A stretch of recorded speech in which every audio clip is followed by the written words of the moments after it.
Water is something that's never really been an issue, right? And getting clean water has never been a problem. But what if what you thought was clean wasn't really clean at all? In fact, what if the purified water you were drinking is actually full of waste pharmaceuticals? Drinking water is becoming more and more difficult to clean because of foreign substances polluting it. Pharmaceuticals are contaminating the water all around us, and unfortunately, most people are oblivious. This topic is important to know and understand for the health and well-being of the world, as everyone is drinking contaminated water, and because of the serious risks that could evolve from people drinking water that's not meant for them or that's not good for them at all. My first main point is the threat of drinking contaminated water. My second main point is the effect of polluted water. And my third main point is how companies are working to cut down on contaminated water. Water is one of the most, if not the most, important resources available on Earth. Life began in water, and without it, we simply can't continue.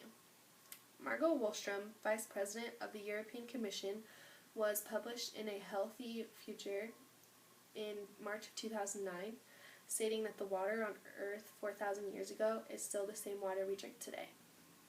Prescription drugs can enter water through human or animal excretion, manufacturing waste, runoff from animal feeding companies, and from improper disposal. Surprisingly, metropolitan areas are the most affected by this. The most common drugs found in a recent study include antibiotics, anticonvulsants, and mood stabilizers, according to the National Resource Defense Council's website that was published in 2010. Many times, antibiotics are able to travel through the body unchanged, therefore they can persevere in an environment. Prescription drugs are designed to help the body it enters into, but certain drugs are simply not meant for every body type. This brings me to my second point. When people obtain drugs that were not originally intended for them, problems can arise. Human health is one main concern when it comes to the presence of pharmaceuticals in water. Another large concern is for wildlife living in contaminated waters or drinking from it on a daily basis. In the National Resource Defense Council's claims in their website published in 2010, that vultures have been dying in Asia from eating cattle remains, which are infused with relatively low concentrations of a drug called diclofenac. On the same line as the vultures, some contaminated waterways have seen intersex fish once again, suspected to be caused by low-level exposure. In a personal interview conducted on April of 2014 with Dr. Letitia Reichart, department head of the biology department at the University of Nebraska at Kearney, she said that when women take birth control, their waste contain hormones from the medication. When it's released into the sewer and eventually purified, many of the compounds don't break apart, leaving the hormones intact in the water. This can cause an abundance level of hormones in those who consume the contaminated water.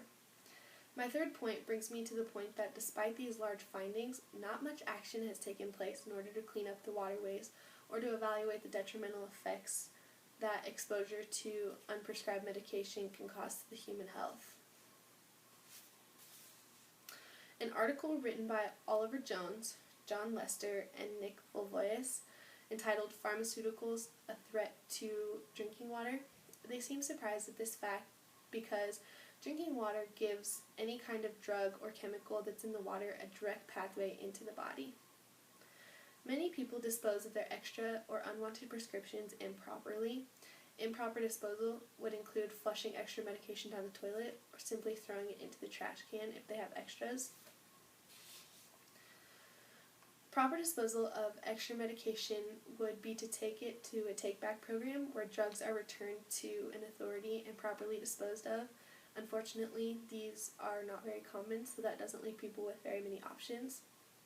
One way to help prevent contamination in drinking water is to improve drug design. This would be to include the drug being designed to not be able to persist in an environment after being excreted from a host.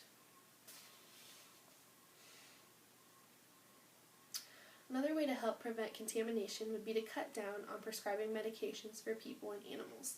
This would largely cut down on pharmaceutical waste, which in turn could help minimize their contamination. One example of cutting down on prescribing medication would be for antibiotics for humans, but especially for animals. Nowadays, in prescriptions for antibiotics, it seems to be more of a blanket antibiotic instead of something that's exclusively for one individual. This has allowed for bacteria to become accustomed to antibiotics, which in turn creates antibiotic-resistant bacteria, according to the Grace Communication Foundation. As you can see, water contamination is a large concern for the well-being of the world's population. Unfortunately, many people are unaware of the chemicals they are drinking every day. Water is one of the most important, if not the most important resource available on the planet, yet it's being contaminated by pharmaceuticals every single day. Taking precautions on proper disposal is one way to aid in the cleanup of drinking water, but there's so many more. So let me ask you this. What can your plan of action be to better drinking water for the rest of the world? Thank you.